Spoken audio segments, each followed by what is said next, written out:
This portion is brought to you by Fanfreluche Enterprises Incorporated. Magandang umaga mga kalapatids. Kung noon last week, aking ipinakilala sa inyo ang ating pigeon puncher dito sa Santa Cruz, Laguna na si Mr. Elson Lim. Ngayong araw na ito, hawak namin ang kanyang mga winning bird na siyang ipinanalo niya dito sa Laguna. At itong hawak ko is back-to-back na overall champion. First overall champion young bird category, first overall all bird category. At ang kanyang hawak naman is 8th overall champion at 2nd overall sa Pugito Cup na ginanap sa Manila.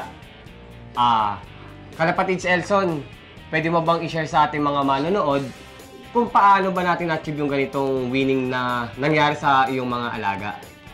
Sure, kalapatid Jason. Na-achieve namin to dahil sa aking loft partner na si Robert Paras.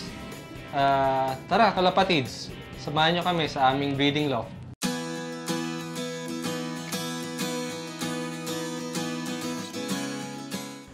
Kalapatids, bali ito yung aming breeders. Ito yung breeder na ginamit namin para makapagpatapos nitong 7th National MacArthur Race. Ito yung cock na nakuha namin direkta kay ayan, direktang Tommy Sopoyan. Bali ito po yung tsuhin ng Koopman winner ni Sir Jason.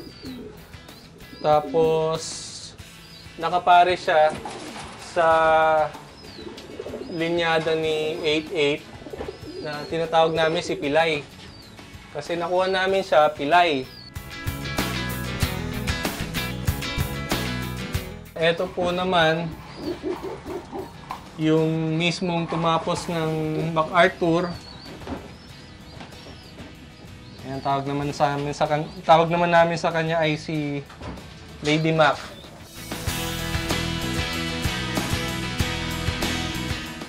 Tapos ito yung ibang breeder po namin na mga naglalabas din ng mga overall winner namin.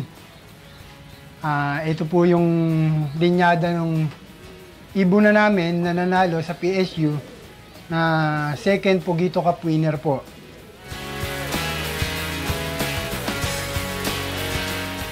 Isa sa ginagawa namin dito sa loft, sinisigurado naming malinis ang aming breeders. So isa sa ginagawa namin, nililinis niya yung mga ipot para hindi dumapo ang sakit sa aming mga breeders. Gayon din para mapanatiling healthy sila. At pagka ginamit namin sila sa breeding, yung mga inakay na ilalabas nila, healthy din.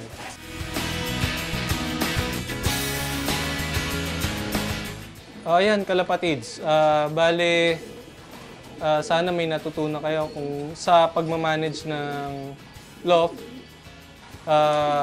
Ang may bibigay ko lang pong tip sa inyo, sa akin, mag-invest po kayo sa magandang bloodline. Doon po talaga natin makukuha yung inaasam nating panalo. Pagka magandang bloodline, performance ng ibon, pagmamanage na lang ang gagawin natin para manalo tayo sa karera.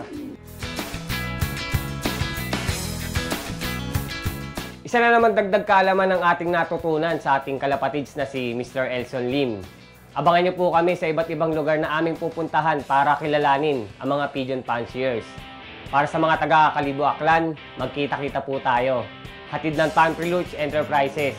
Mula Similya hanggang Carrera, may laban ka. Jason Kaunat po, or mas kilala bilang si Bonakid para sa kalapatids ng Agri TV.